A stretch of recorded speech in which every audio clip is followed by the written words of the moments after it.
assault and batteries, but my trunk stay ever ready. Assault and battery, if you scared, you never ready. Okay, wow, look at this. What a familiar sight this is. It's been 3 years since we've done 5 years? Has it been 5 years since the last one? Holy smokes. I said I disappeared for 3 years, but yeah, I guess I did, and then a lot changed. 5 years, holy smokes. So the last time we actually did a video call, because I don't see you guys that much. We talk every day, but seeing you guys like this, the last time was July 18th or 17th, 2024. It's almost 2 years ago. Crazy how fast time flies. We didn't go on. And that was what I was going to say. So we recorded something similar to this, and we announced that we're all going to WrestleMania, and then it was like the universe knew that we weren't going, so it just vanished. no audio.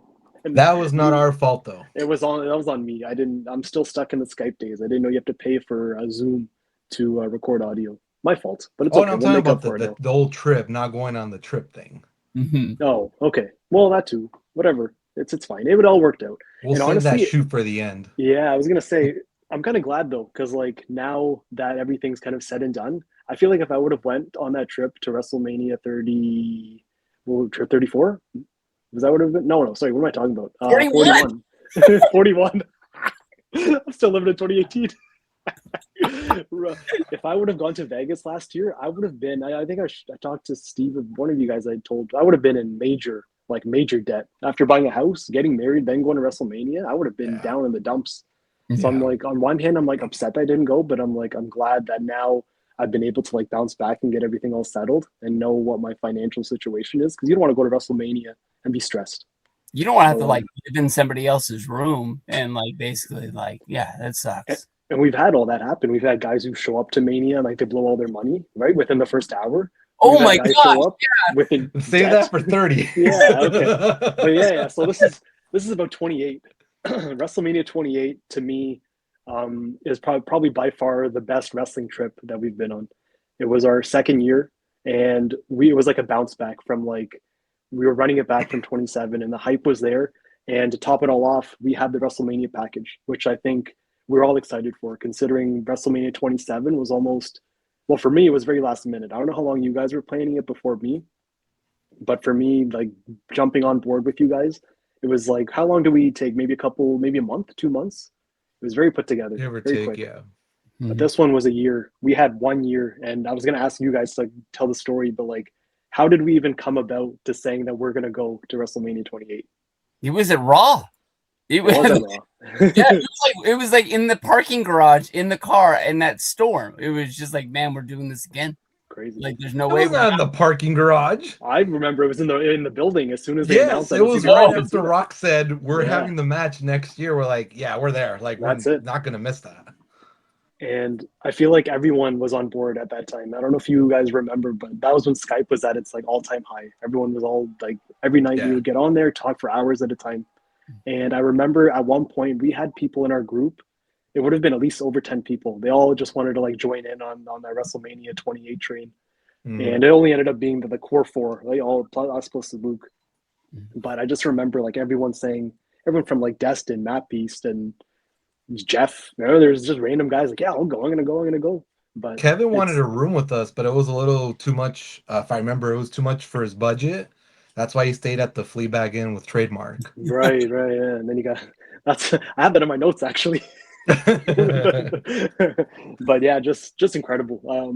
And like I watched the videos back earlier today, and literally, and then here's the one thing it's kind of off topic, but I don't know what happened to me, and maybe it's just in my head, but I feel like I went through like a second puberty thing, because my voice was high like a girl from like wrestling from the time I started making videos to maybe like 2 years ago. I'm watching it, I'm like, why do I sound like that? I'm like, I'm a 20-year-old. At that time, I was 20 years old, and I thought I had gone through my turning into a man phase, but I guess not. It literally just happened a couple of years ago, and that was annoying as hell. I was watching that video, I'm like, bro, what the fuck? What's wrong with you? I was cringed out of my mind, dude. The jokes that I made, like the stuff I said, like I was just like, oh, I can't believe this is me. See, I thought the exact same thing. I'm watching it, I'm like, what's wrong with you? And I'm like, 34-year-old me is telling 22-year-old me, like, "Yeah, you're a big clown, you're a big joke. Come on, why were you saying that?" The amount of like inappropriate, like out of pocket jokes, especially 27. I think 27 is like when I started, and then 28, I was just too comfortable with you guys. I was burying everybody left and right, and they didn't even deserve it. I'm looking at Luke. I'm like, "Hey, like, what the fuck you wearing?" Like, just bad. I felt so bad watching it. I'm like, "I owe everyone an apology. I'm sorry if I was mean to you." Now I get why everyone hated us. Just buried everyone. But what's your guys' like memories of like 28 from like what you see of it overall, like the overall thoughts you have of it? You can go first, Breach. I honestly thought watching that video that like I thought like we went to 27, that was like our first one, and we knew what we were doing from then on out. If it wasn't for that package, we would have been freaking lost. We didn't know what we were doing. I didn't even remember we flew in and we stayed at a hotel before we moved to a hotel the next day. Like there was a lot of things I would do different. There was a lot of moving parts. Yeah, that's what I remember mostly too, was that we thought that it was gonna be a lot more like just where the arena was at. We assumed that's where we were gonna stay. We didn't know that we were gonna have it that good, that close until we got the package and all the details that came with it. But that's what I remember the most, was like, where exactly are we gonna stay? Because yeah, the main show is Mania, but that's way the hell over there in Miami Gardens, I think is technically where it's at. And then ROH is in Fort Lauderdale, which is like 45 minutes from Miami. It's like, well, where does it make the most sense? And then that's where I remember the hotel that we ended up staying at the Thursday night, and the rental car, which the rental car, there was some wackiness that happened when we got to the airport, which we'll probably get to, but the hotel and the rental car, I remember I booked it with my the work website that I have at my job with the discount, because I was like, try to save money wherever we can. And even then I was just kind of like, okay, that's Thursday, but where are we going to stay Friday? And it was like a huge question mark until we found out when we got the package where exactly we were going to stay. So it's just funny because I don't even remember any, like, I have no memory of the hotel we stayed at on Thursday. And like, we have, like, for me, I took no footage of it. I don't know if you guys had any videos or whatever, but I'm sure it was something like, Very was it the best? Was it? But I'm sure it was something that was so small that was just something to get us by to the next day. Yeah. And I just remember being excited too. And I don't know if you guys remember, my suitcase broke when I got to the airport. So we started off on, like, at least I started off on a bad foot. But before we get to like actually arriving in Miami, I want to talk about the package and retrieving the packages, because Go ahead, because I know what happened. You have your story, I have mine. I know what happened. Okay. So my story, which is the correct story, was that we had an agreement that, was it you were gonna buy the packages, or were you going to? You were gonna buy the package. They were supposed to go on sale at the time. I think I went into work at noon, and the packages were to go on sale, if I remember correctly, 10 a.m. Eastern. Okay. And then whatever time it was, they didn't go by Eastern. For some fucking reason, that year they decided to go off of Central Time.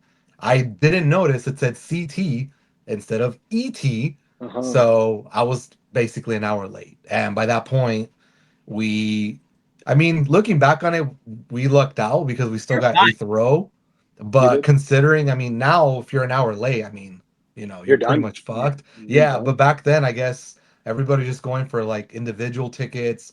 The packages weren't really that popular at that point, so we lucked out. But that's what happened, and I take responsibility still, because I'm the one who stepped up and said, "I got this."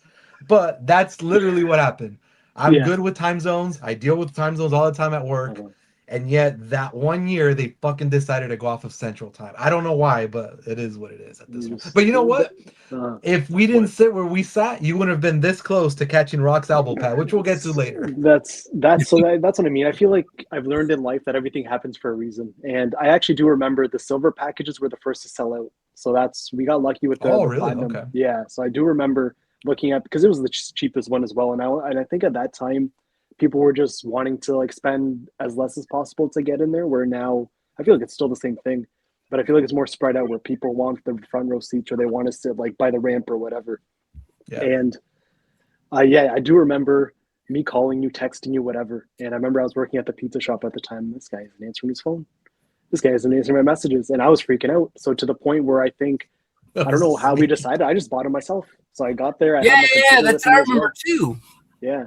I think I even called you, and you're trying to call him. I'm sure you had 100 missed calls like by the time you actually woke up because you were sleeping, right? Yeah, I You were was. sleeping. You were sleeping. I could not believe it when I saw him. I was just like, I literally stared at my phone for like a solid 10 seconds, speechless. Like I was just like, this is a joke, right? But then when I saw calls from, I think you even called me too, Ravi, which is really rare. That's why I was like, oh shit, it must be real because I got phone calls from these guys.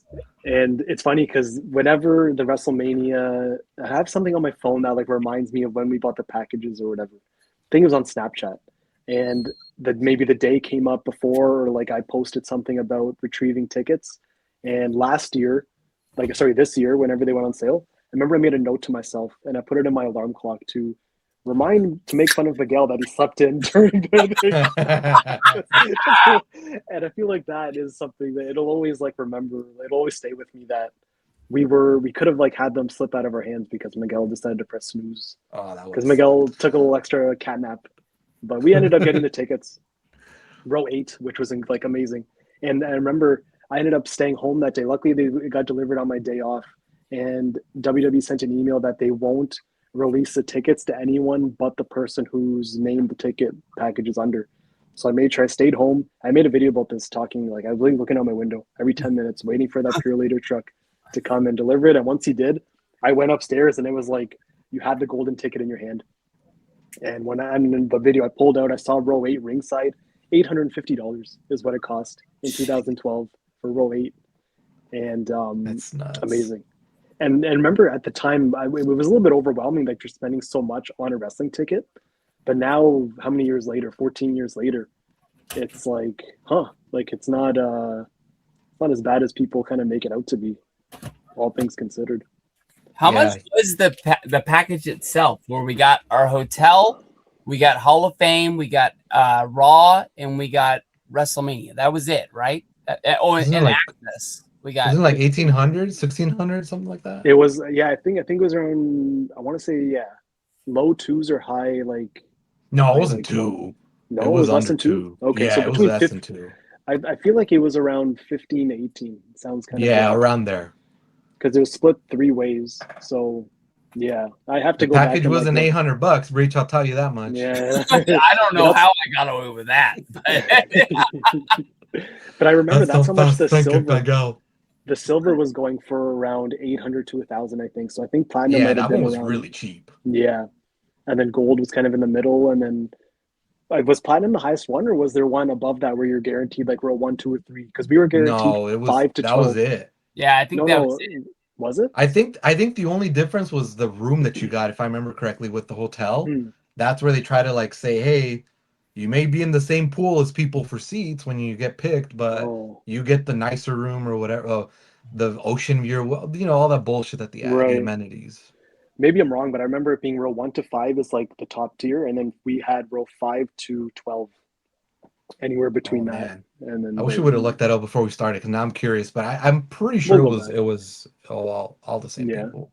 Interesting. But yeah, just crazy. So we got the package, and I feel like going forward, we knew how much more convenient it was. We didn't have to get in the queues for Raw. We didn't have to get in the queue for like Hall of Fame, which still used to sell out. Like depending on who's getting inducted, it was kind of hard to get tickets at one point.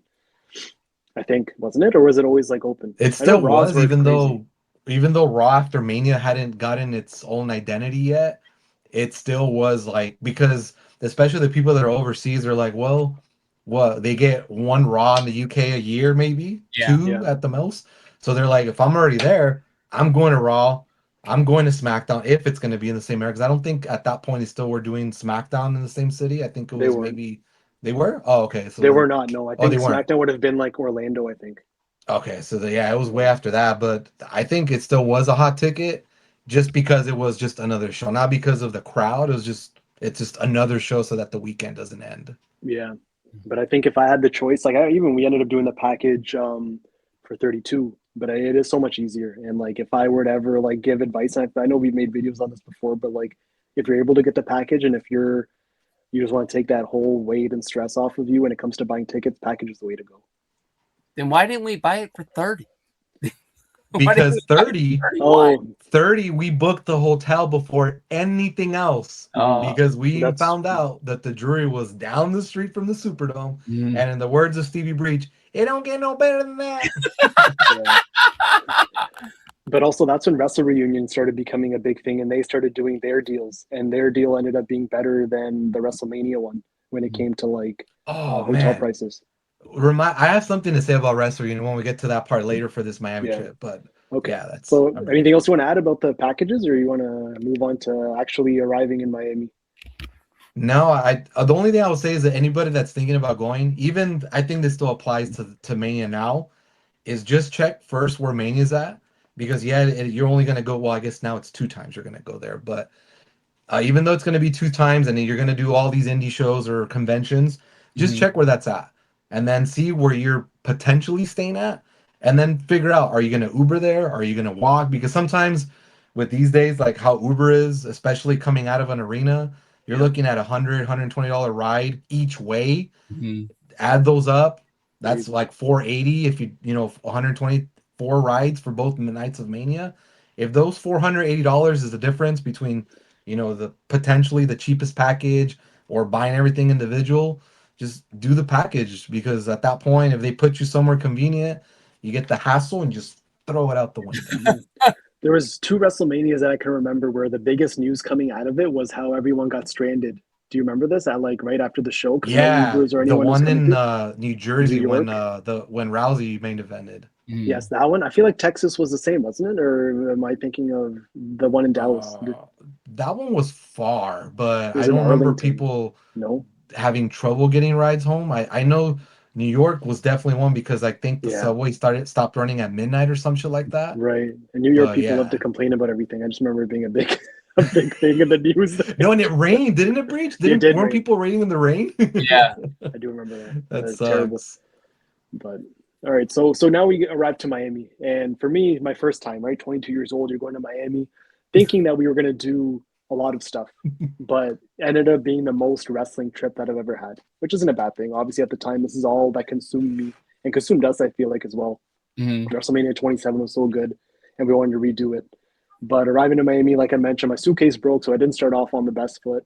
And then you got, I don't, so I, from on my videos, I have it from me arriving, and then I think you two showed up, and then we got Luke the day like later on, or was it the day after? No, it was The day after. It was the next day. Okay. We went and stayed at the hotel. Then we went back to the airport. We picked up Luke. We got the rental car, and then we were on the road. Right. But there was do you want to talk about the woman who got her missing? I feel like that was the first thing, the only thing I can remember from the first day.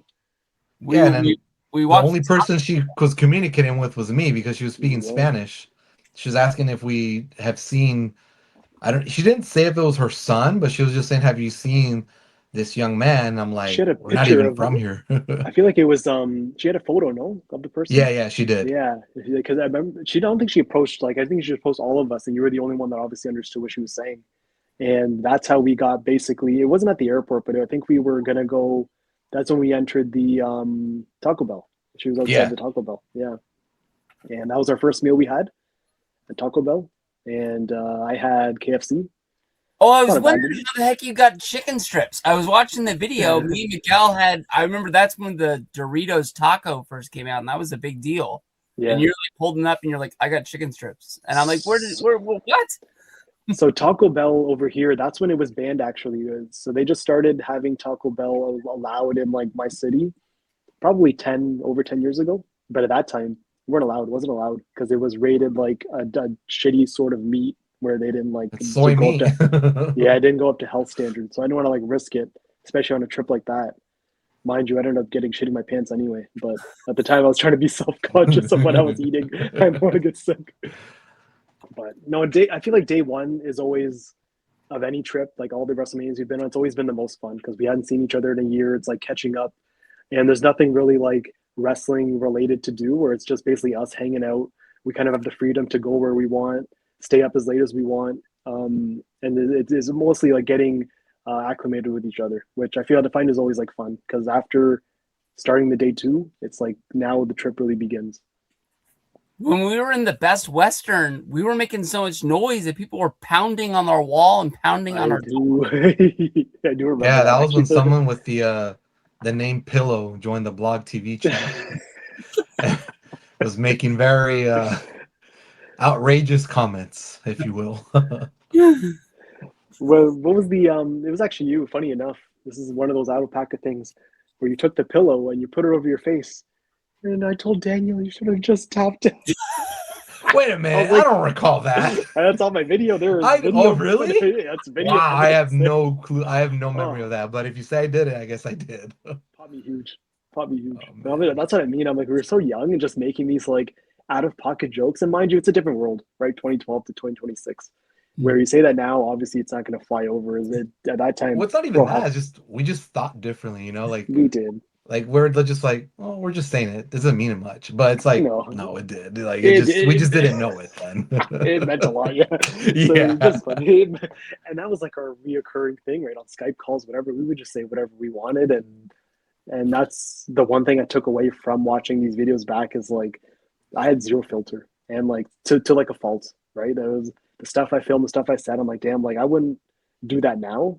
Maybe I have to watch the 34 ones back to see if I like matured a little bit from the time I was 19 to 28, which I'm sure I did. But just funny to like see me in my early 20s and just how crazy and what like unhinged I think is a good word. I really was. And you guys were Miguel was a couple years older, and Steve, I think I said in the video how old you were. You might have been 31 at the time. Something like that, yeah. Yeah, 'cause I think later on in the video where you left the front door open at Wrestle Reunion, I was like, "You're at 31." Oh man. I think I remember That's saying you know it's okay, I'll say it later when we get to the card thing. But yeah, before we skip over the airport for the most part, well actually are we at the airport now? Are in the yeah, story? yeah. We're just in Miami. Yeah, so because we didn't do anything Thursday, but I realized that was the first trip that we got there technically the night. Well, actually, no, I think in Atlanta we did that too. Never mind. When we got to the airport on Friday morning, it was a huge airport. If you guys remember, there was like a mall inside the fucking airport, Yeah. Yeah, I and remember we went to the rental car counter, and like I said earlier, I had the hotel for Thursday night and the rental car in my name. The hotel check. Oh, everything was cool. And then we get to the airport on Friday, and I can't remember exactly what happened, but there was an issue with me getting the car. And I'm like, I don't understand what the problem is. I remember looking at the guy like, I'm not gonna like yell or make a scene, but I don't understand why I can't get the car. I thought you weren't And old enough. I thought is it that what it was? might have been. I think you had to be 25. 24, Probably 25. was, but I think my thing was that like I think I could have paid a fee if I wanted to or something. I was like, then why would they let me book it if I'm not old enough? And then Mhm. that's where Steve was like, I got it. And then we worked out everything with Breech to, cover the cost. But that was the first thing I was just like, ooh, like don't the vibes are high, don't ruin this. Like, Yeah. but Yeah, yeah. luckily that was not an issue. But I do remember also right after that, because we're trying to meet up with Luke, and then Breach had to go to the bathroom.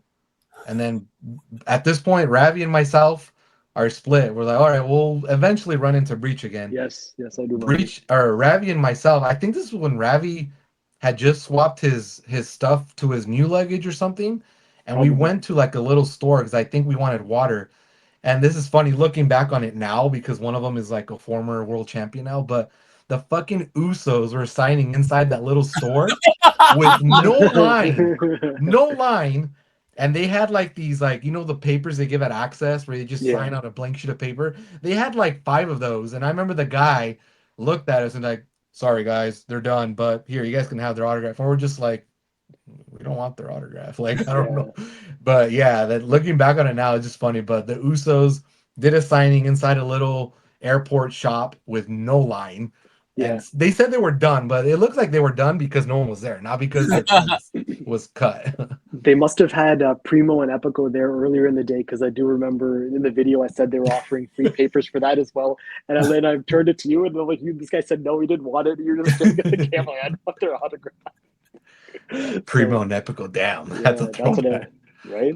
Yeah, it was I I remember I saw the case of water because I was filming in Lukewood. That's when we picked up Luke. So we must have got water, went to the hotel, and then I was carrying that whole case of water with me for a couple hours.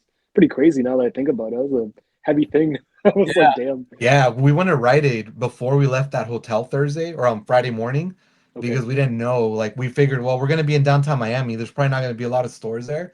So I Yeah. remember that was the thought. And I don't know why Breach said this. I think on Saturday, like it's not too big of a thing to skip ahead for this part, but somewhere in the video, I forget which one of your guys' video, he's like, I'm drinking Rockstar at 1 a.m. Yeah. because we don't have anything else to drink. We had a whole fucking case of water, and this guy's like, That's no, water. I I'm didn't know cracking you open drank an energy water. drink.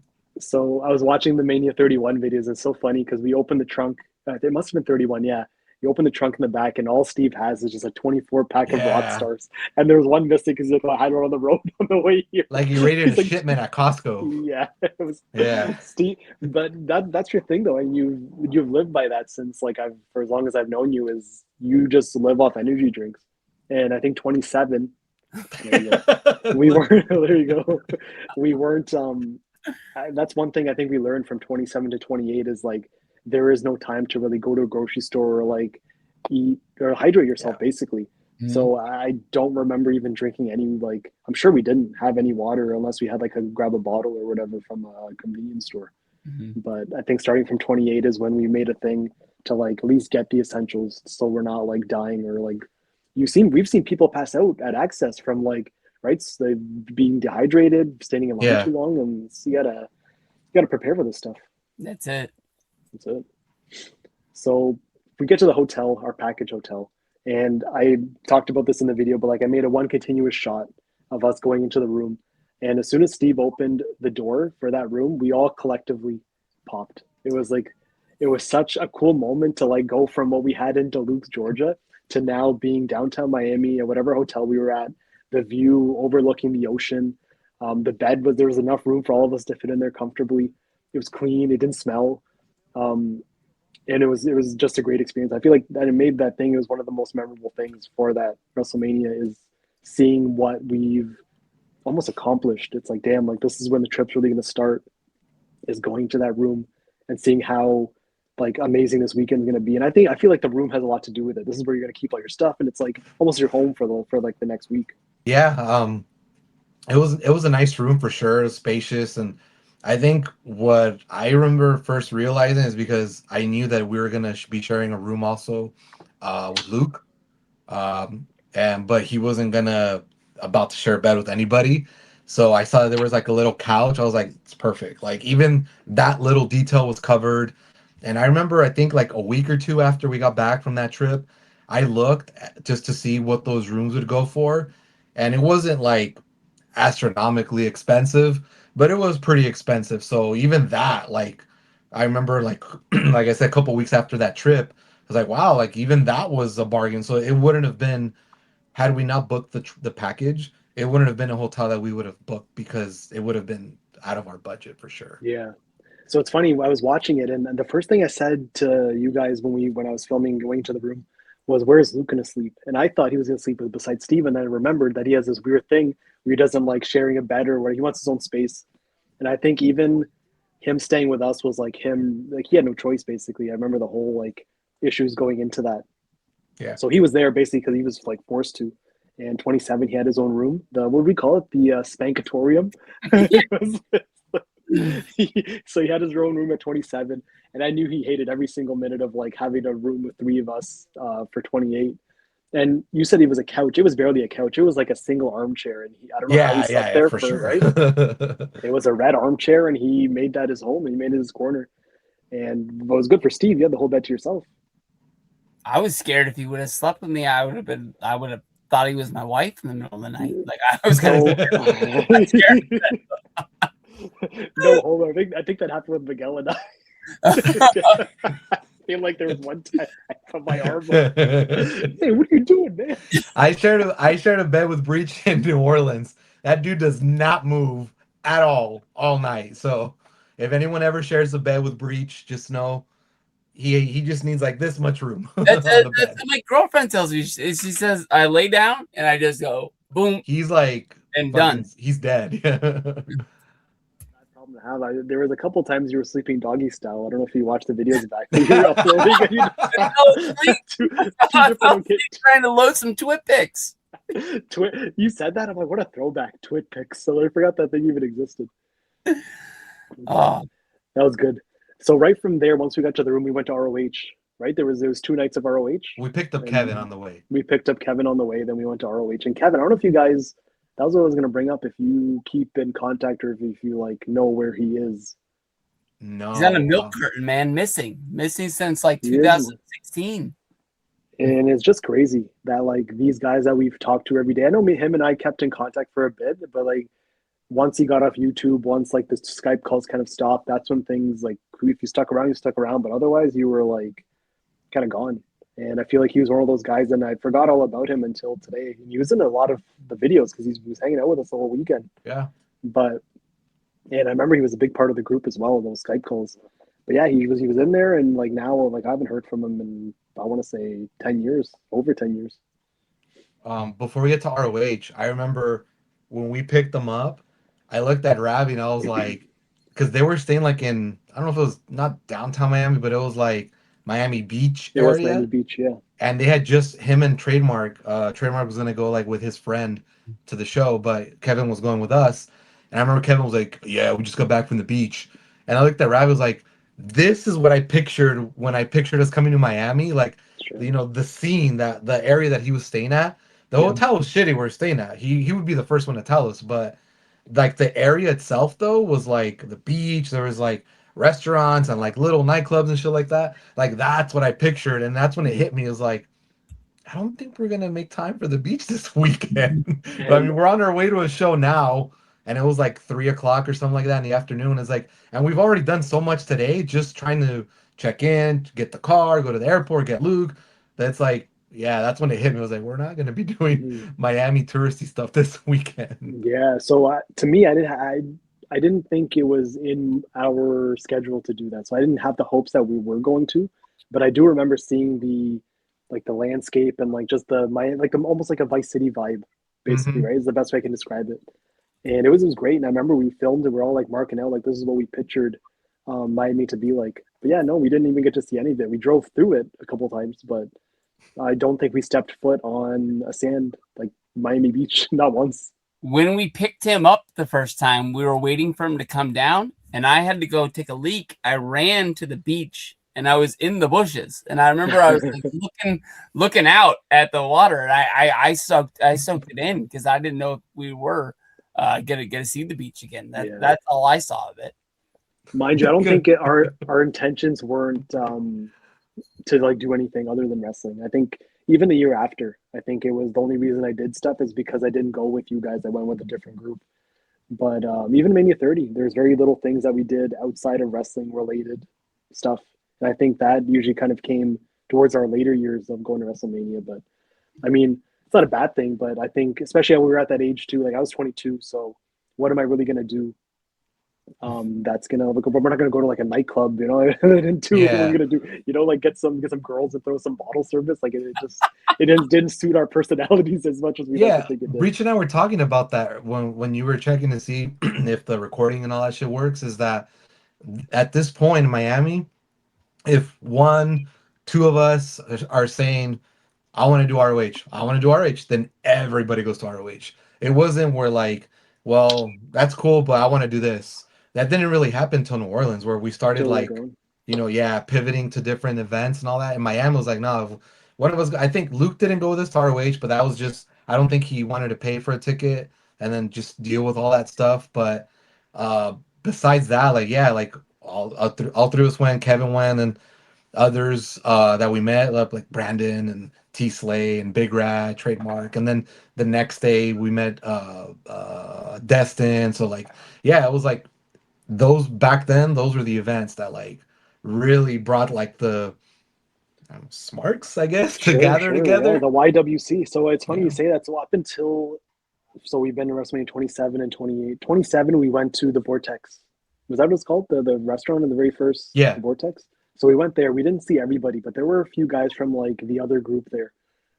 And I said it in the video that ROH show, especially before the show started, was the biggest gathering to that time of like YouTube people all at once. It was us. Yeah. It was True Slayer. It was Brandon. It was LV. It was Phil. It was there's a couple other guys. When you Yeah, called Phil Nightmare Ball. I know. Nightmare Ball. And you were in the back. He's not Nightmare Ball. And it's funny because that was the first time I met him, and we ended up becoming like great friends. Like just over that night. I don't know You what talked happened. about Like, getting matching tattoos. we were gonna get matching tattoos, and I had no ink at that time, so I was literally getting my first tattoo with Phil 2 hours after I met him. Like we bonded like quick, and I remember, so we went to ROH, and then we ended up going out to eat after. Is there anything you want to talk about with ROH?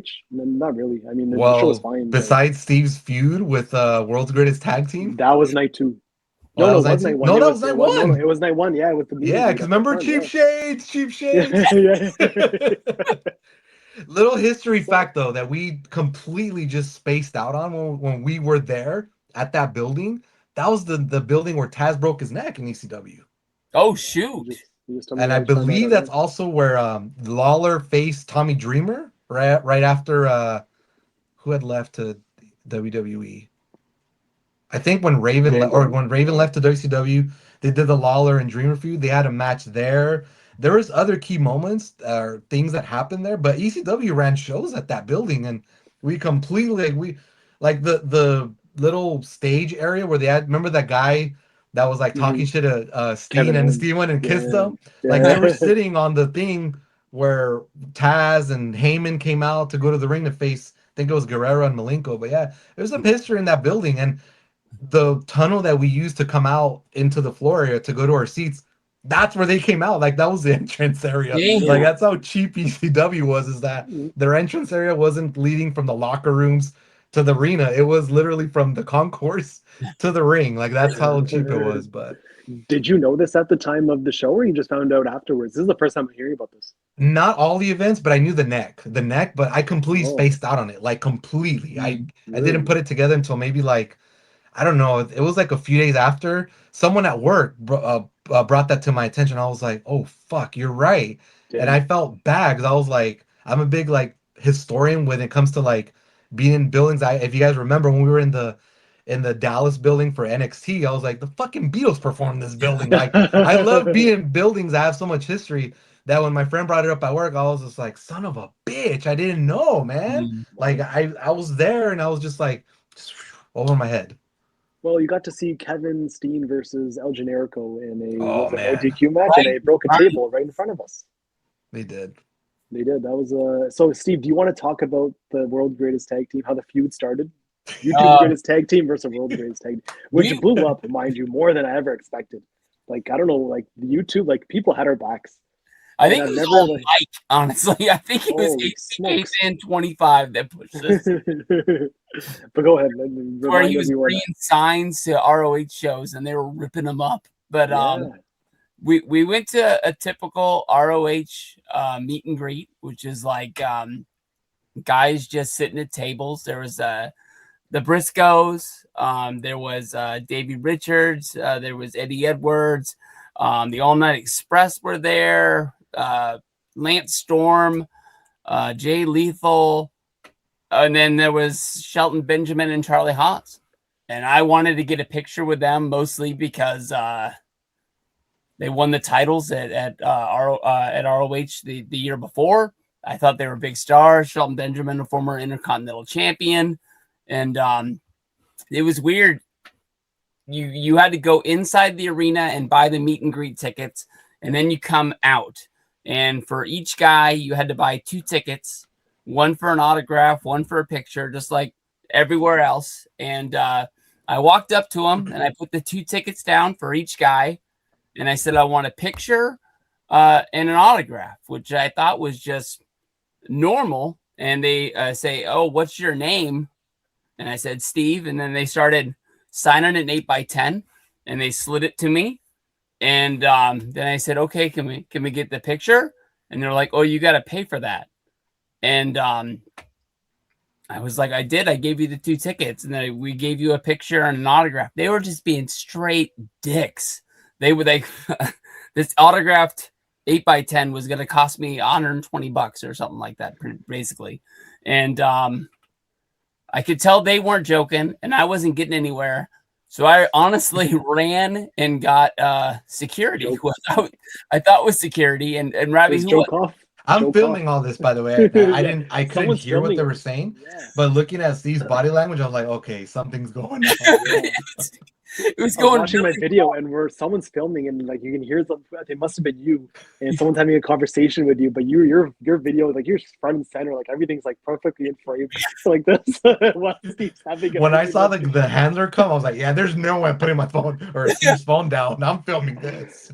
But it was Joe Koff, the guy who's like in charge of. Oh, that's who it was. Yeah, you got Joe Koff. Okay. I saw him in a documentary one day, and I was like, "Oh shoot, I remember that guy."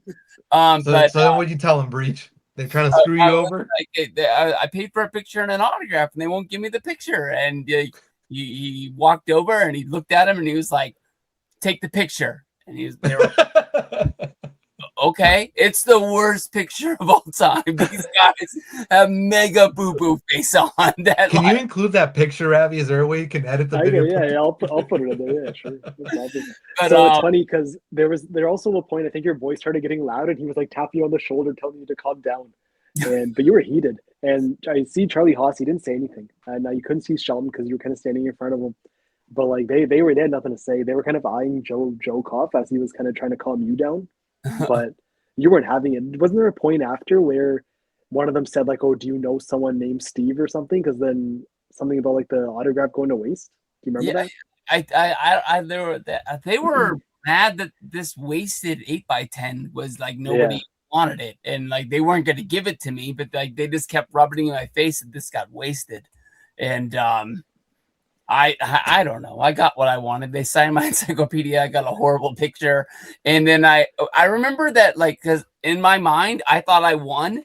So I thought everything was fine in the world.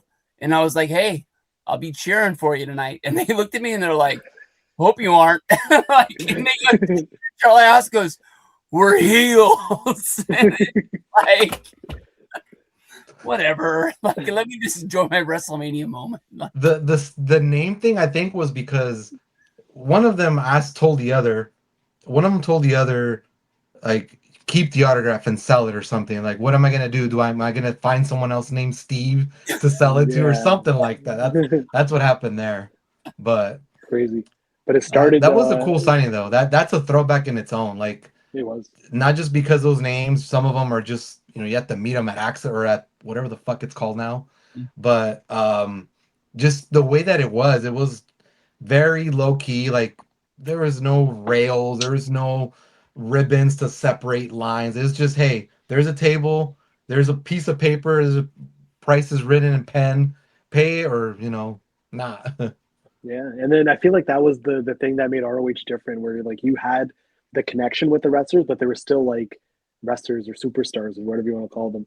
And the more you went to the shows, they more started knowing you. And actually, it was you, Miguel. You met the Briscoe brothers at one of the I don't know if it was night one or it would have been night one. Yeah, it was night one. Yeah. So I'm watching that. I'm like, yeah, talking like, about how the cool Raiders. is that? Yeah, that's what I mean. So yeah, it was ROH. They always knew how to like do these things, and they knew how to make that fan connection with the fan and wrestler connection. Except obviously that one incident with Steve.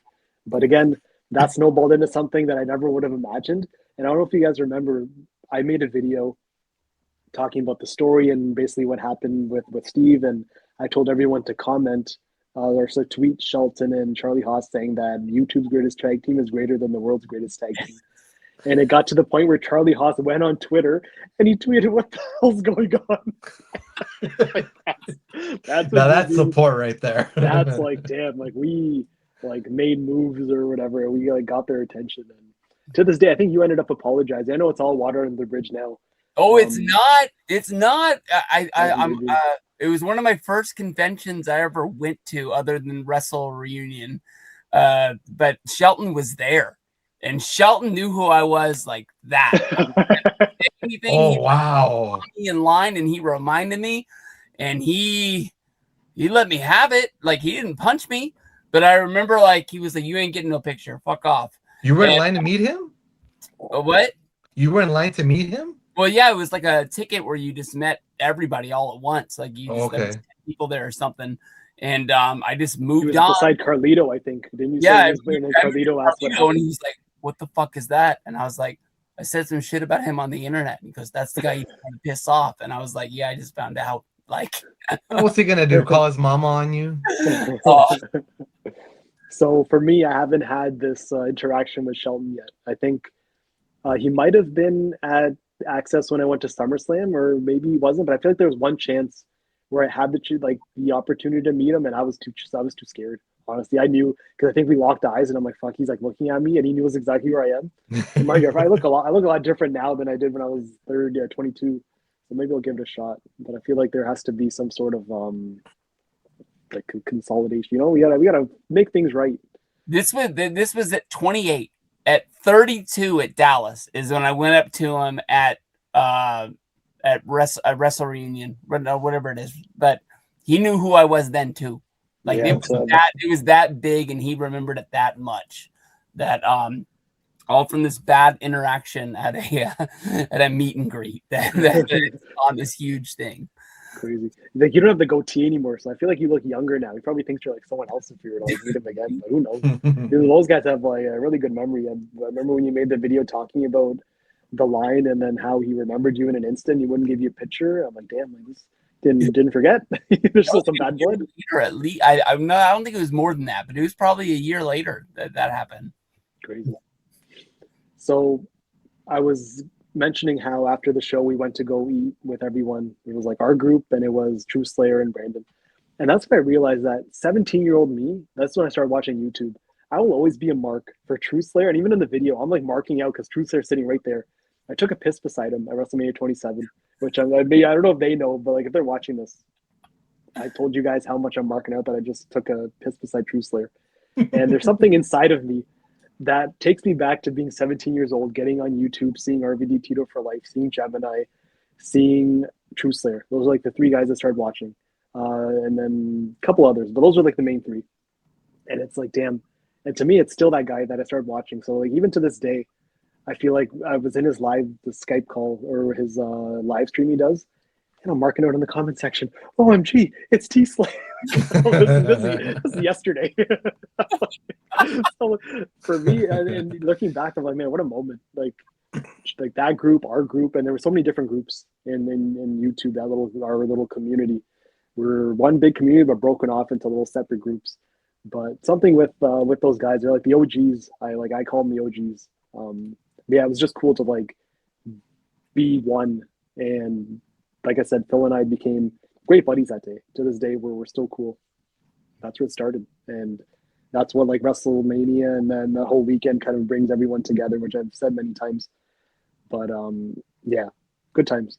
Good little, and I feel like those eating out things, like when we have like the YWC cookout, or like we make reservations for like 20 of us all to like sit at a big table and just like make jokes and laugh. That's like the best times. I feel like a lot of our best memories of WrestleMania trips always has to do with like us going out to eat or us going out to like drink with like a bunch of people.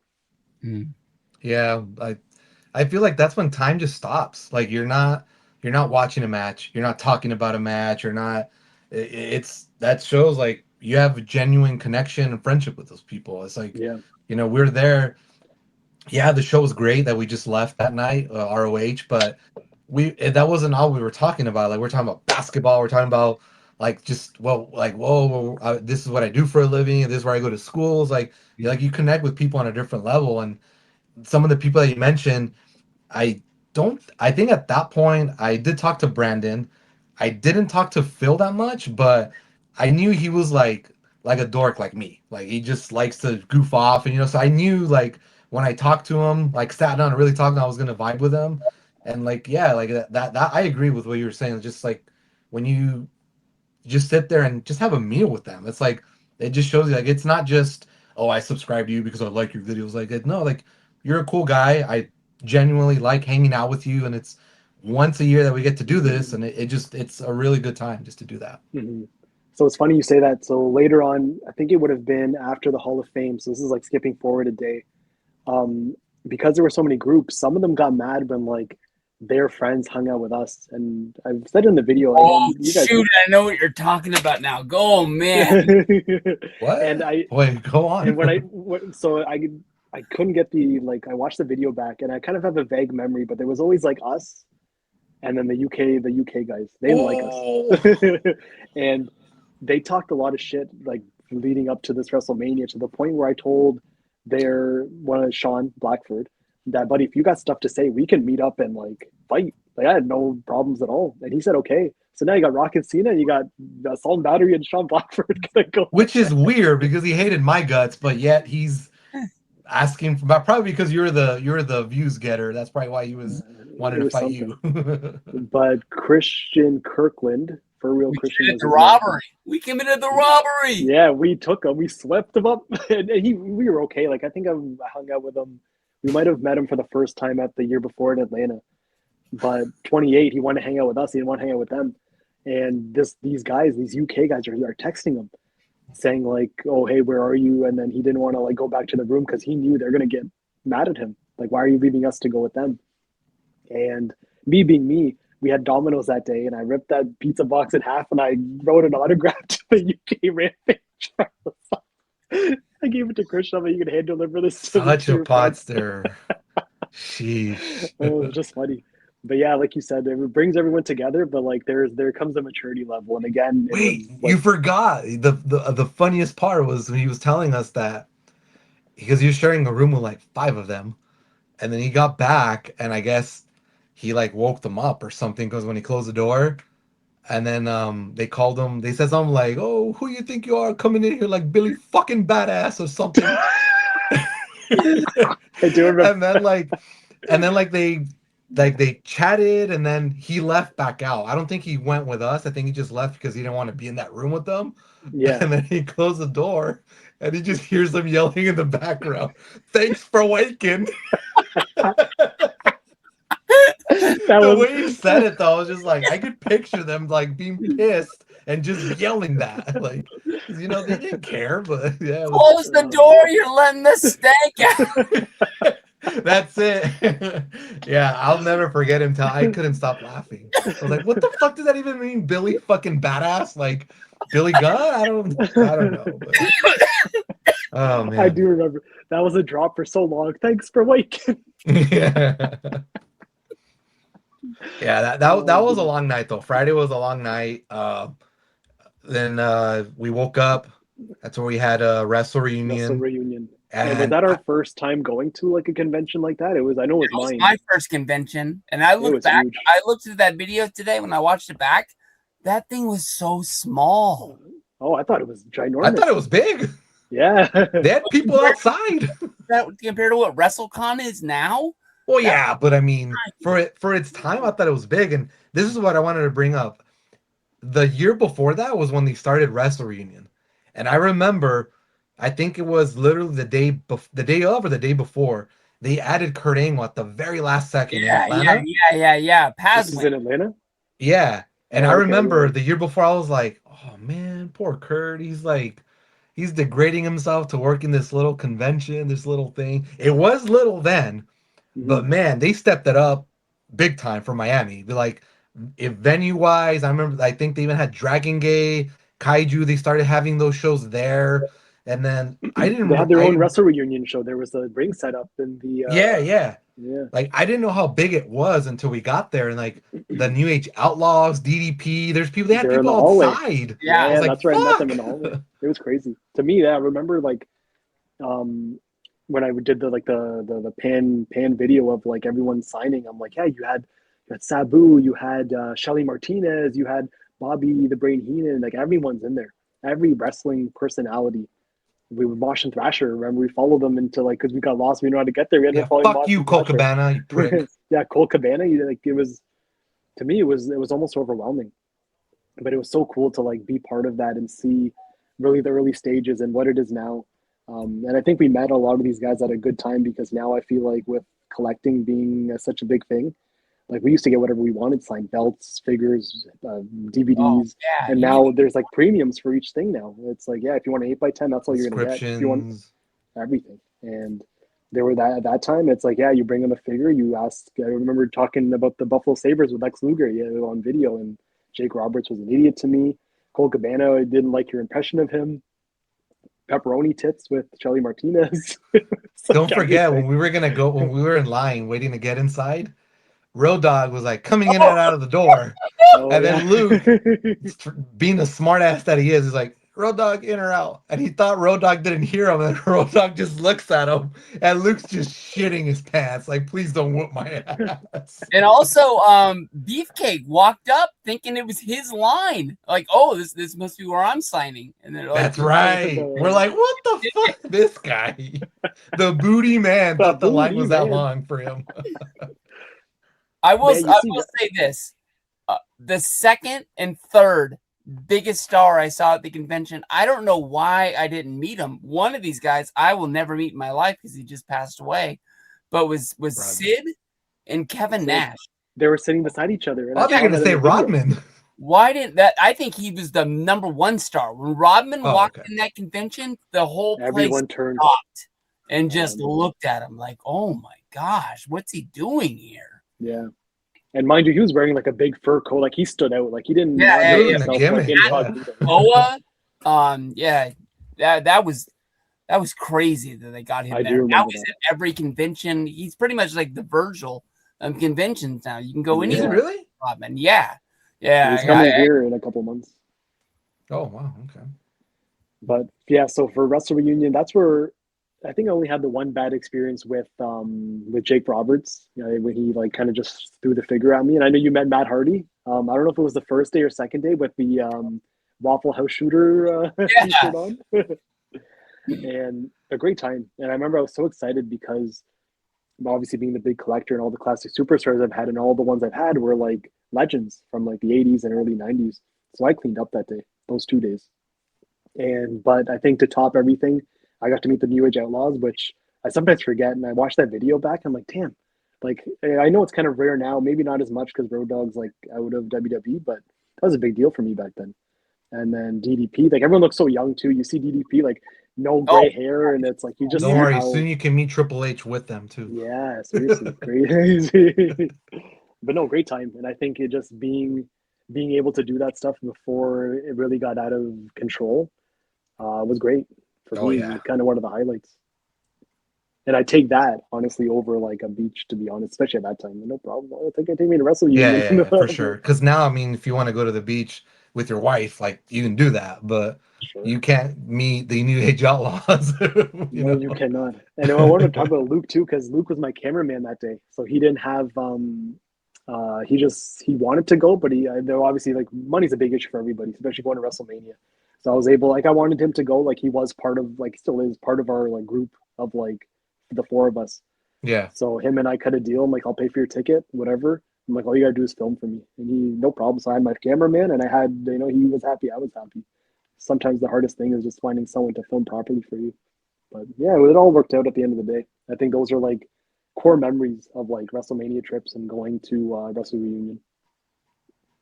Yep, and we left it. Went to the Checkers that was across the street. So I was gonna ask you actually. So what was it? Wrestle Reunion, Checkers, Hall of Fame? Is that like the line? So when did you? Because you got sick at that WrestleMania, and I think, has anyone else been sick? Like I remember I had like diarrhea at the end of 28, at the end of that WrestleMania, but otherwise, Steve, have you ever been sick during a Mania, like ill? I always had a cough. That like you guys were making fun of me about every year I would get a cough for the dress. Had to hide my pancakes from you. So I had my lost my voice, which was probably the worst thing at 34, and then the diarrhea after 28. But like I've never not been able to attend a show, but you, Miguel. So what happened? Like when did you start feeling like that you weren't feeling good? Because I know the video clip I have of you at that Hall of Fame, and there's a picture I have of you somewhere too. You were like out of it. I think it was your sinuses or something, but you were not like good. Oh, my body temperature was just out of whack, and I felt like that should have been the first red flag. I'm pretty sure I took a hoodie to the Hall of Fame, which isn't like me because I love cold weather, and I'm pretty sure I'm the only one that wore a sweater to the Hall of Fame. And then somewhere in the middle where I don't know if it was Dusty Rhodes that was getting inducted or he was giving the speech. He was giving the speech to induct the Four Horsemen. There you go. So when he was on stage, it just fucking hit me like a pile of bricks, and I just knew like I had to like just fight through it just to get through that event because I mean I didn't feel like walking like at all. Like my energy was just drained, and I wasn't gonna ask anybody to go with me. I was like, all right, just get through this fucking thing, and I'm out of there. And then we get out of the Hall of Fame, and I think we were all hungry because we hadn't ate since the Checkers, which at that point would have been like 6, 8 hours before that. Okay. And the plan was just get back to the hotel and then go get Checkers. Problem was everybody else had the same idea because Checkers had a long line, Yeah. and we were just doing the math. Like by the time it's closing time, we're gonna be those guys that have them, they're late. We don't want them to, mishandle our food, so we didn't go there. Yeah. And in the time that it took us to find somewhere to eat, Breach and I, Breach was the one that was trying to accompany me to find a drugstore somewhere to get something to get There through was this. one across the street, but it wasn't open or something. Yeah, it was closed. It Yeah, was I do remember Publix. that. Yeah, That's where I okay. went It's the all next coming back to me morning. now. And then we walked really far, huh, Breach? Yeah, we And did. This is still a moment that like is a huge mistake for me. Like I thought we were gonna walk and find somewhere. We walked for like a mile and a half. Why didn't we drive? I don't know, but I feel so bad. yeah, we walked so far, I do and they got to remember, the yeah. point where and Breach was just like, he looks at me, he's just like, we're not gonna find anything. And I just told him, let's go back. I didn't even question it. I didn't say let's go there. I'm just like, let's go. So we And walked. this was so major that I didn't film any of it. I didn't film anything when we were walking around like that. I don't even know Well, why. Breach, you did do me the favor of going with me, but you were low key mad. Oh, I don't remember that. I apologize. Yeah, that's why when you said we're not gonna find anything, I was like, I'm not gonna tell him, hey, let's keep looking. That was also another part. I was like, this guy already, I'm sure he's starving and it's late. Like, we're not gonna get him. Let's just go back. And we went back, and at that point, I think that's when you guys went to the grocery store. Nothing good was there, apparently. You guys came back, and by this point, I had showered. I was in bed, but I couldn't go to sleep because it was, I don't know, I guess I was still on West Coast time. And you guys got back, and that's when you guys eventually found, I think it was a Domino's that was still open, Domino's. That and would you have guys been put the where I left order the in. box. Yeah. Yeah, and then you guys were So I would eating, have and been at then the room then, I guess, at that time, because what was that? Luke and I would have been at the room at that time while you Yeah. and Steve were walking. Okay, that makes sense. Mm-hmm. But now that you said it, I do remember when you guys were walking for so long and didn't find anything. Yeah. But And then the it next must have been all the morning, lack of sleep though. Like when we think about it, because even the videos I took, it's like we're filming at like 4 a.m., 3 a.m., and yeah. we're waking up at like 7. So when you top like 3 hours of sleep, 4 hours of sleep on top of like not eating properly and like, just being on the go for 10 to 12 hours in a day catches up with you. It And does, I but think, like I think if we all lived close to each other and wouldn't have to wait a year, we wouldn't be so sleep deprived. Like I don't know if maybe it's also because of the way our mentality was back then, but mhm, we stretched those trips out so much because we felt like, at least I did, like when we sleep, when we wake up, it feels like a whole other day got wasted. Even though we it already did. did a lot of stuff that day, it's like when I go to sleep and I wake up, it's like, damn, it's one day closer till we all go back home. It's like you try Yeah. to make the most of every minute. So it sucks, but it's like it's the price you pay to hang out with friends that you only see once a year. Yeah. And I think that makes a lot of sense though, because on more than one occasion, I remember filming just before like to end the video for the day of. And I'm like, hey guys, what time is it? And it's always like 3 a.m., 4 a.m. And then you go to the next day, it's like, oh, it's 6 a.m. or 7 a.m. We're like waking up. But Yeah. I do get what you're saying. You just kind of want to enjoy as much time with like whoever you're with because it is like at that time, it was a year between each time we saw each other. Hmm. But so you didn't end up coming with us to Wrestle Reunion the day after? Well, Or was that the Sunday? No, that was no, Saturday. yeah, that So was Sunday. Sunday. So that was the one event I was trying to go to. I can't remember who I wanted to meet, but it was someone that like I was just gonna get something for them there, so it was no big deal. Okay. Access, I did have a ticket for because it came in the package, but I don't know if it was Extreme Nick or who it was, but I sold it to somebody for face Mhm. value, just to get rid of it. Hmm. Uh, but yeah, when you guys, you guys will talk about what you guys did at Access, but when you guys were at Access, I woke up at fuck, I don't know. It was late. It was probably like 12, 1 o'clock in the afternoon. But I felt like, fuck, like I needed that rest. Yeah. Even though I didn't take any medicine. I think I did actually. I can't remember. But I needed that rest. So I woke up, I went to the Publix across the street, and I paid like $32 for some NyQuil and DayQuil, some orange juice, and I don't know, like a granola bar, just something. So I'd had something in my stomach. But that's when it hit me. I was like, fuck Florida and their prices, man. That public store was mad expensive. But I just remember by this point, I was already getting texts from you guys. Are you going to be good? We're going to be there in a couple hours. Are you going to be good? And I'm just like, that's all I'm thinking in my mind. It's like, I'm good.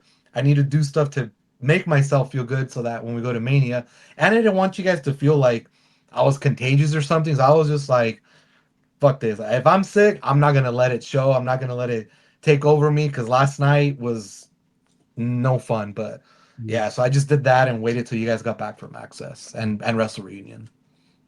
For me, it seemed like you were a new like person. So like when I watch the videos back, it's like a night and day difference from like how you were during the Hall of Fame to like the day of WrestleMania. Like you seemed like everything was like fine. You just slept it off and you were fine.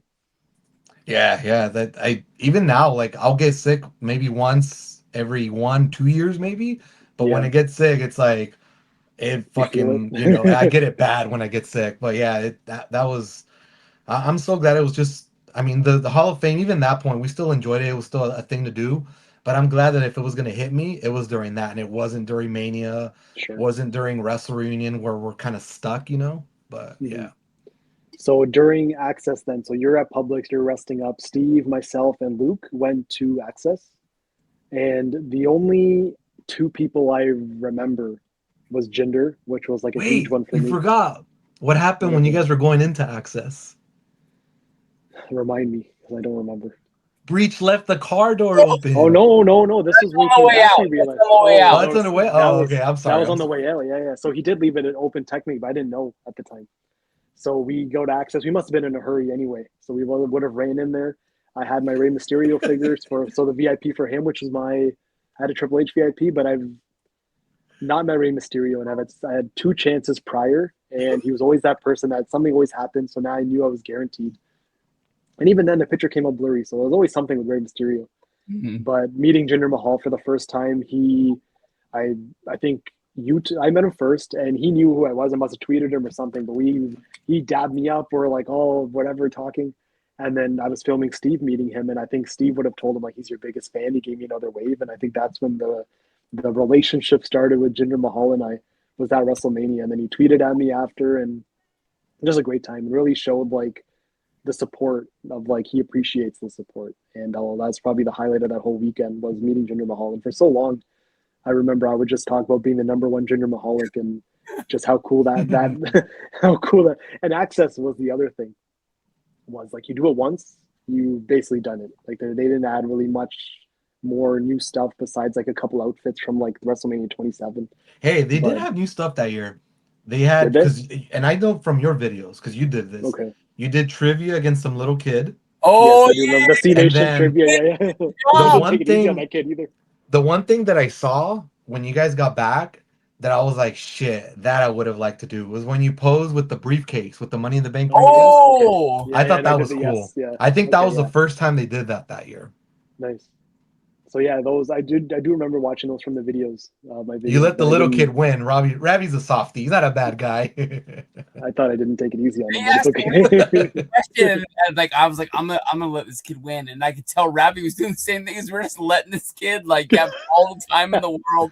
I don't know what question it was. It was a softball. So who did you end up meeting during that Access, Steve? That's like notable that you remember.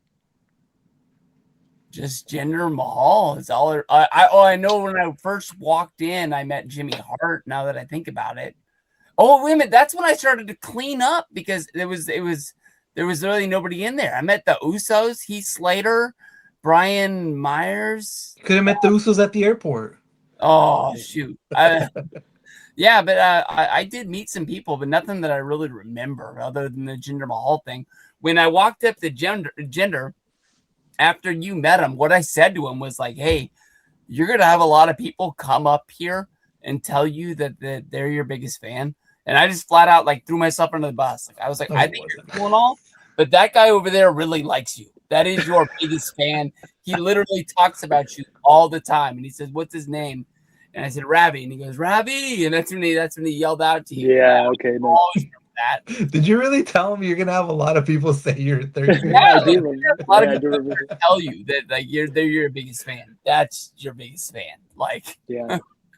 That was a great time, and it's like it's so cool to be on that level, right? When you see him, because now even at the wedding, right, when you tweeted him and he like responded, and it was I can always remember that first time. believe that. Yeah. I was just shooting up prayers. So Access was there. We leave Access, and now we're getting to the car. And what do I notice when we get back to our car is the driver's side door is wide open. And Were the keys in there? no, the keys weren't in it. Oh, okay. But all our stuff was in the back, like all of my signed classics that I had from like What was the one item though, Ravi? The first thing that you were like, do you remember what you said? My Lex Luger Yes. figure? Is that the one? Yeah, my Lex Luger figure. Not the car, not any tickets or any money that was left. Ravi's concern was, oh, my Lex Luger figure. Yeah, I remember taking a picture of like when I was filming the trunk of it. I saw my Canada flag from the ROH show, my Nike duffel bag with like a bunch of classics just stuffed in there. I'm like, some person like would have hit the jackpot if they really wanted to just pop the trunk open or rob the car. We would have been screwed. They didn't let us put that flag on the rail, by the way. I forgot to mention that. I know they didn't let us. They said, but they let us in me and every other ROH show, but they said only when Kevin Steen came out or like someone who's Canadian, which was kind of stupid, but whatever. So now we come back to the room. No, we didn't. Did we go to the room? We were late for something. I don't know why we ended up being late from Access to the hotel because we were supposed to catch a shuttle for 3:30. Yeah, the shuttle for 3:30. Mm-hmm. And then I said in the video that we got back to the shuttle to the room at 3:27. So 3 minutes before we ran upstairs to try making it on time. Clearly we didn't. But then we got a call from Kevin, who was I described in the video that, or no, you described in the video that there wasn't enough room for his friends, so they ended up kicking him out of their car and stranded him, left him stranded. Yeah. Holy smokes, kind of friends fucked over. Oh. But honestly, that's all I know about that whole thing. I'm not gonna like make up stories that I don't know, tell some false lies, but pretty shitty. Doesn't matter who you are, right? If you go with a group of people and you guys don't have your transportation figured out, you guys gotta go back to the drawing board because you don't just abandon like your teammate like that, your partner or whatever. So who went to the rescue? We did. The good guys. The good guys. So Steve, you can take over. You're the one driving. I'll say the traffic in Miami as a whole sucked. Everywhere you went was bad. But that morning when we left to go to Wrestle Reunion, that drive that took us like a half hour, I remember in the video that I was watching right before we started, it was an hour and a half, and we weren't even there yet because there was a bicycle race. I think Batista was there, so people thought Batista would be at Wrestlemania or something like that. But there was some sort of race, and so it just affected everything that whole day. But when we picked up Kevin, we ended up driving to the Sun Life Stadium. Is that what it's called or something like that? Yeah. And I will say it might be one of the worst arenas I've ever gone to. Traffic was bad. There was an accident. There was a girl getting pushed that was pregnant on a skateboard. I do remember that. I forgot about that. That's true love right there, baby. But I remember it was like we've had closer calls. We got to the arena, we paid, we parked, we got in to our seats. I think it was as the pre-show was starting. We saw the match, right? I don't think we made it there in time. The Usos tag match, but I don't think we made it like we weren't standing there for a while. It was like we made it kind of moment. I think as were coming because we didn't take any pictures beforehand. All the pictures we took were after WrestleMania, so we would have got there. Yeah, maybe not enough time to do any like pre-photos of like the stage or like us. All the only picture we have is us against the rail with our chairs. So what about the show itself? Like WrestleMania 28 now is like it was all for Rock and Cena, right? 1 year in the making. Yeah. We were like pretty pumped for that. We were in our Rise Above Hate shirts, our camo shorts, except Miguel, who apparently didn't get the memo after a year. Didn't realize Nope. he was supposed to wear camo shorts. We saw. I know this was something that still I think about to this day. I don't know if you're gonna remember, like you know what I'm talking about, but it was during CM Punk and Chris Jericho. It was a good match, but my attention was in front of me, where a kid Sign? was ejected. Sorry, Was it the sign? Oh, wasn't the sign? I'm not. No. The sign was bad too. That was more during the Hell in a Cell because it said end of an era. So they Oh. held it up every time during the Hell in a Cell match. But it was the kid during CM Punk and Chris Jericho, the security guard. You remember this? yeah. The security guard asked like who you're here with, and the kid must have got dropped off by his parents, and they ended up booting him out of the building because he wasn't supervised. He was like underage, obviously, to be in the show by himself. And I felt so bad. This kid paid. It would have been row 7 because he was ahead of us, or maybe even row 6. But he had 4 seats for WrestleMania. Like, And fuck the them security- kids and just kick them out. Yeah, he was like, yeah, you can't. You got to go. Showed him the ticket and everything. Like, no, who you here with? He's like, I'm here by myself. Kid just wanted to go to WrestleMania. I mean, so I remember that whole match. I couldn't like focus. I felt so bad for this kid that just got ejected from the building. But that sticks out. Hell in a Cell, probably one of the best matches I've like seen live. Rock and Cena. That I'm glad you brought up the Cell, and this goes Okay. back to the whole sitting in 8th row thing. If we sat closer, hell yeah, like you know, it would have been dope. But the fact that we were just enough far back to where we were able to, we'd have to literally, you know, we weren't close, so we were just like this. We were far enough to where we saw that Cell, and then they played Metallica, and that Cell just dropped down. Fuck, that's still one of my favorite moments I've ever just been in any event live.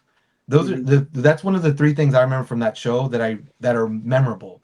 Not Yeah. that are, you know, the best, just my personal memorable moments was Daniel Bryan getting squashed because it was just came out of nowhere, but I also came out in the picture in the background when he was kissing AJ, and the Cell dropping was just another surreal moment. And then the third thing I took most of was when they played whatever the name of that song was.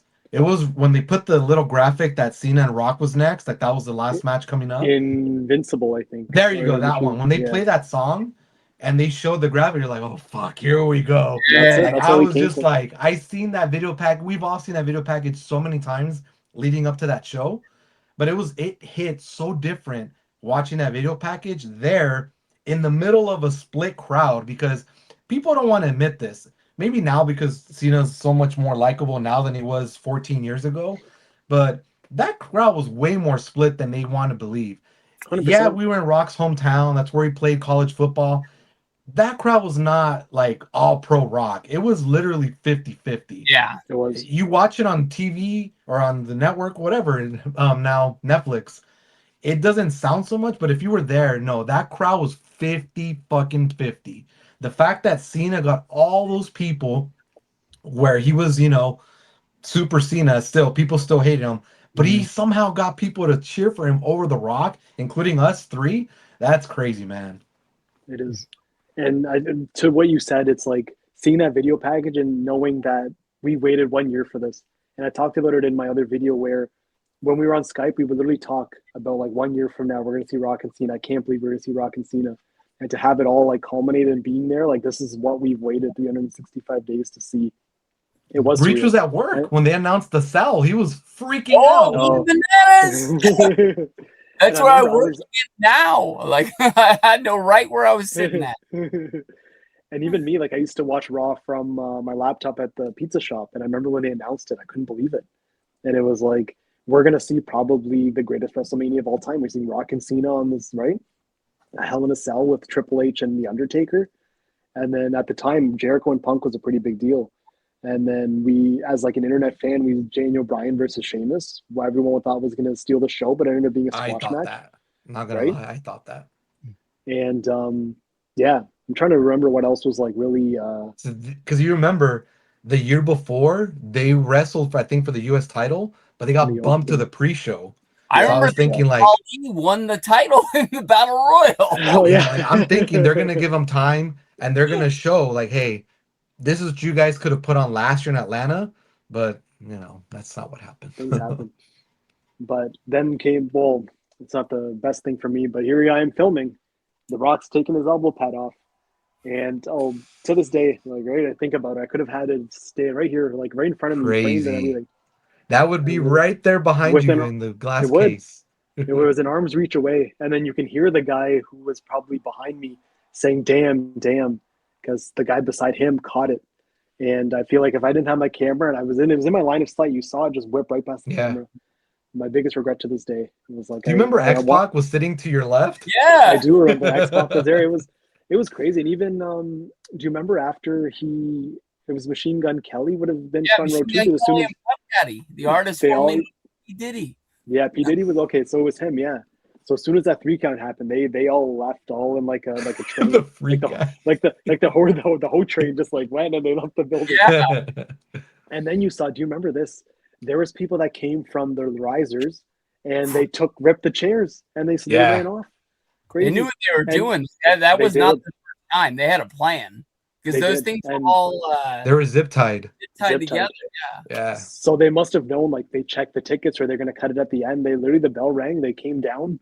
I don't know whose chair they took, but It was they right booked behind it. us. They were just It was standing behind there. us. We got fucked out of our chairs. They were trying to find them some more. And you guys had Oh. you guys already had buyers lined up to buy them, so you guys We were did, like, yeah. So it's funny because Sean Blackford, of all people, he ended up buying mine after all the shit that he talked. But he ended up buying mine. And I don't know who bought yours, Steve. But Robbie Rebel. okay, yeah. So both UK guys ended up buying them.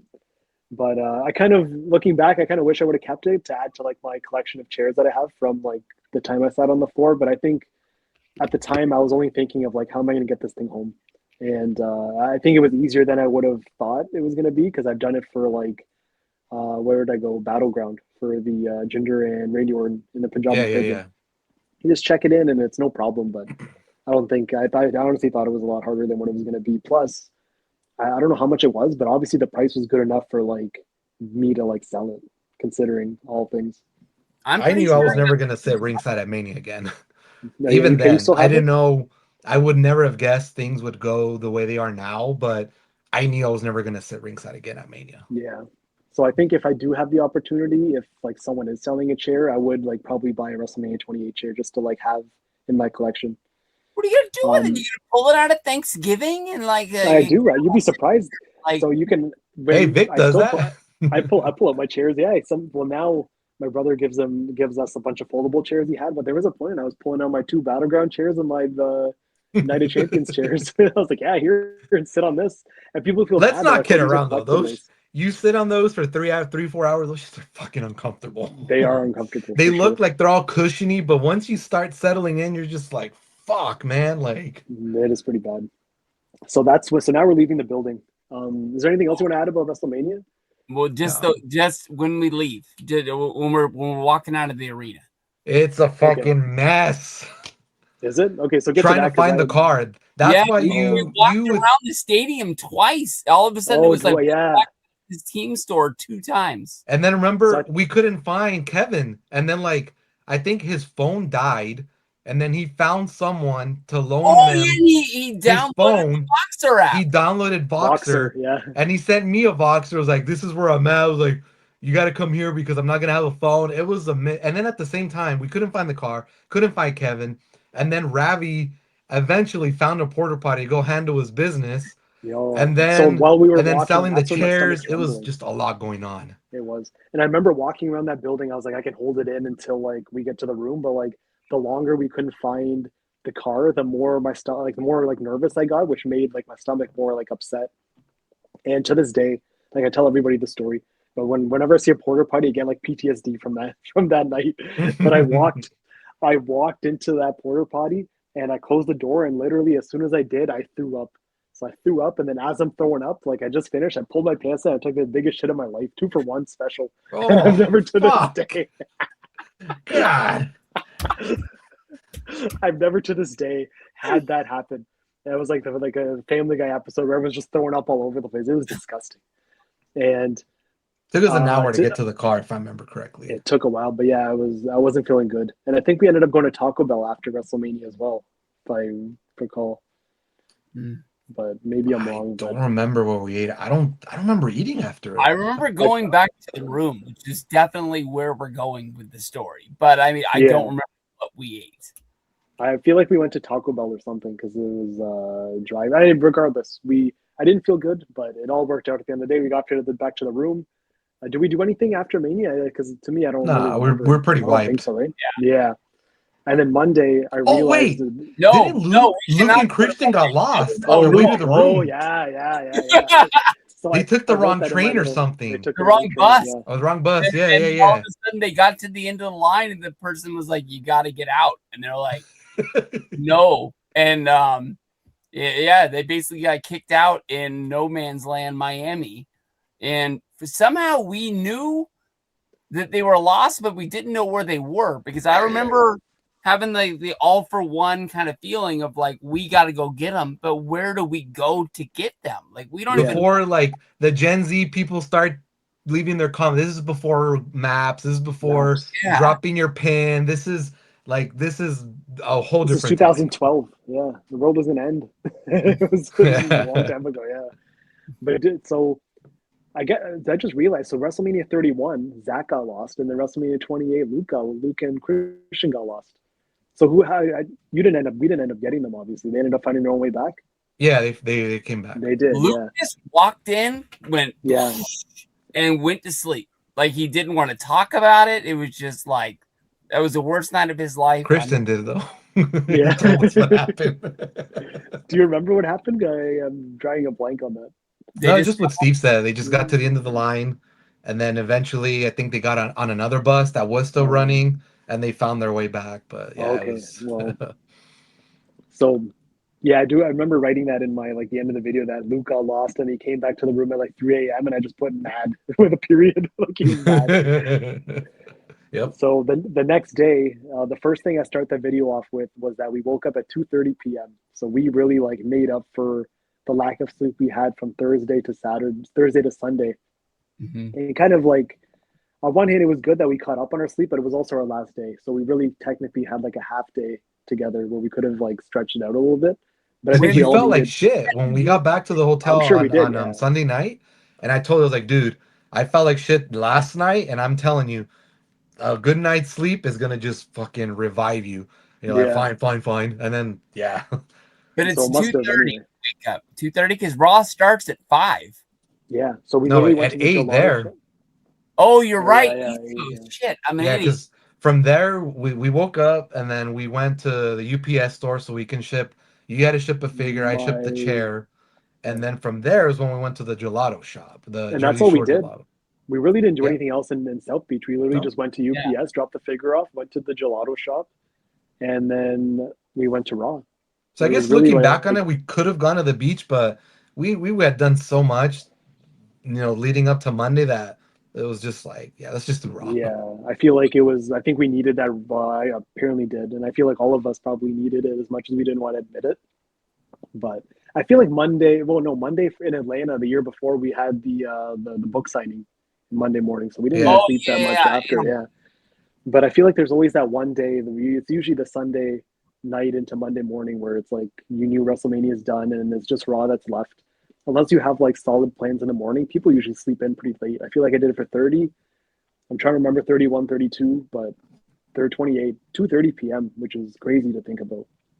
And Raw, I think, is that when the whole night after Mania, is that when it really got popping, or was that the year after at 29? That was the year after. That was at It was the year 29. after. So it was With just the- a standard Raw, basically. Oh, Yeah, no, it wasn't a standard Raw. Besides the ending, obviously. Because I was the only person. You guys were in denial. Like, there's no way he's going. I was like, I'm telling you, the second he got knocked out by Alistair Overeem, Lesnar was coming. It was inevitable, and think he so? fucking showed up. Yeah, Lesnar. But I remember they spoiled it on their Twitter because they're like, oh, right, they showed a picture of Lesnar backstage, showing look who's here at Raw, and it was maybe Something 2 like minutes that, yeah. before, yeah. Yeah. But that's another thing that I didn't think was possible. But then you hear the crowd, and it's funny now looking back, these old clips. I think the fact that it's like kind of grainy as well and the audio isn't as crisp as like you see now, it just makes it so much better of like how Yeah, crazy that moment really is, and it kind of I adds agree. like a cool feel to it. And yeah, what a great time, what a great Raw, like a great ending.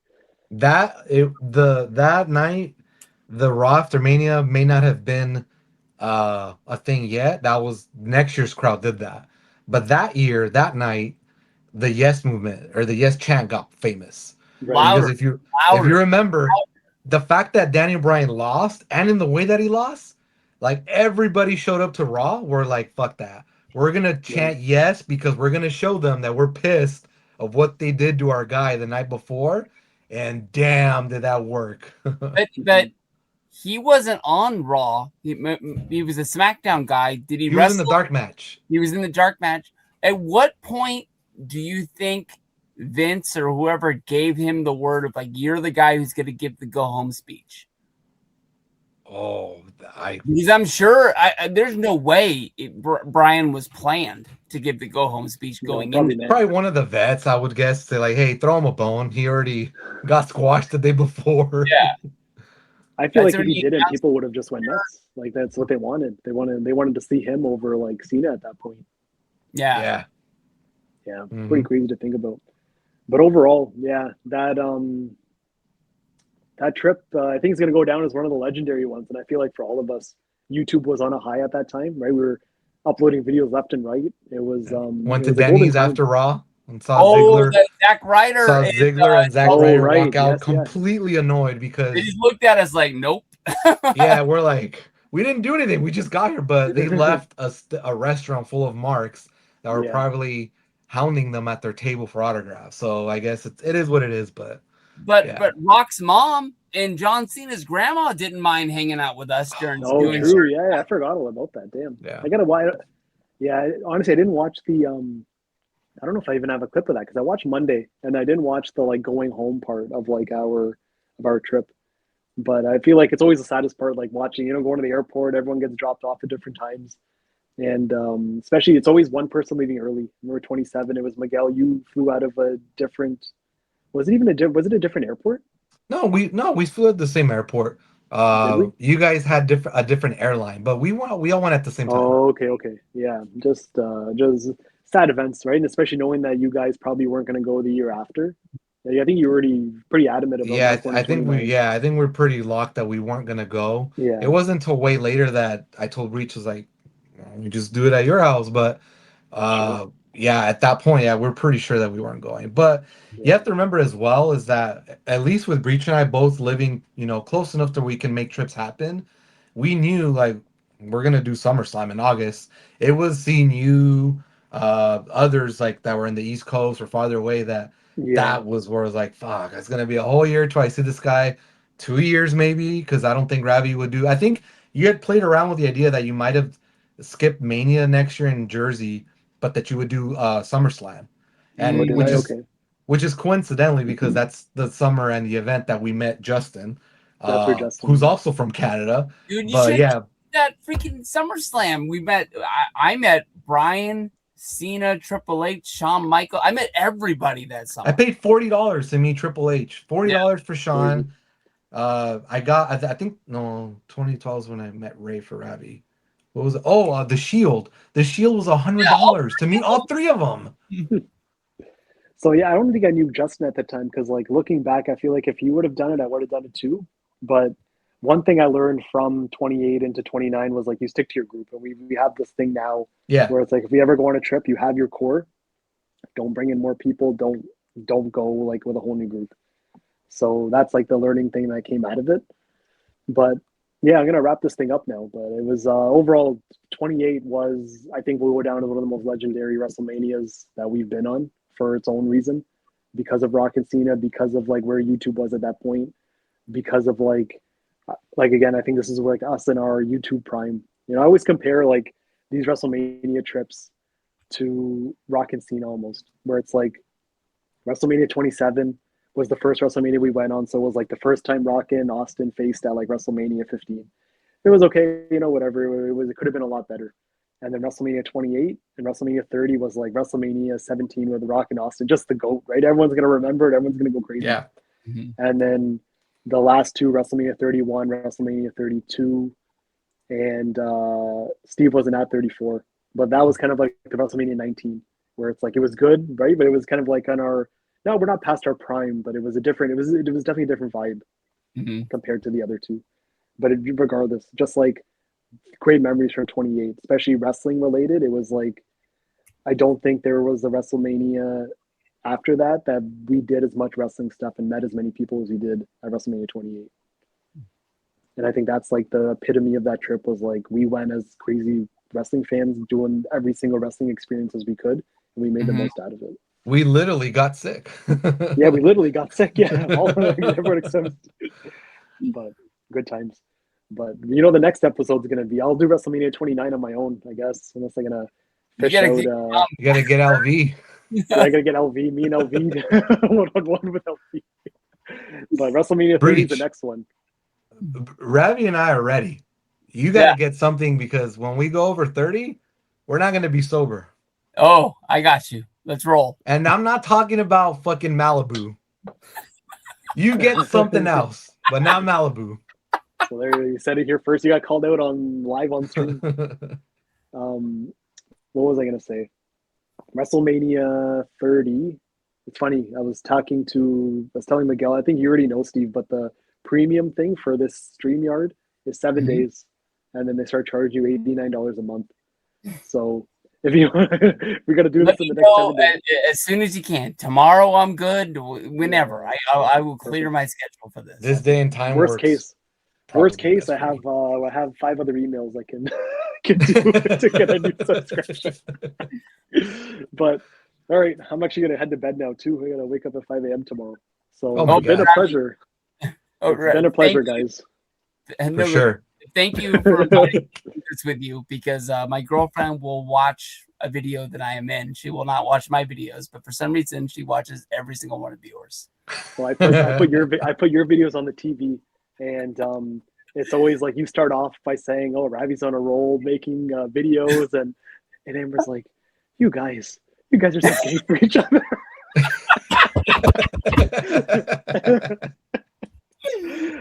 Good times. I'm glad we've established this. We're like a group. Don't let Amber watch the part where you make sure the stuff about the band. It's okay. Because then she's gonna really think that. Well, so Miguel, I told her your channel. We need to see your videos. We need to see the old ones. Just do whatever you did the opposite. Well, like make them visible again? Yeah. Oh, I'll look into it. I'll look into it. Just do it. All right. I'll get back to you on that. I'll get back to you. I'm gonna message you guys after. I'm gonna head out now. Right? All right. Cool. Peace out. Okay. See you guys. All right.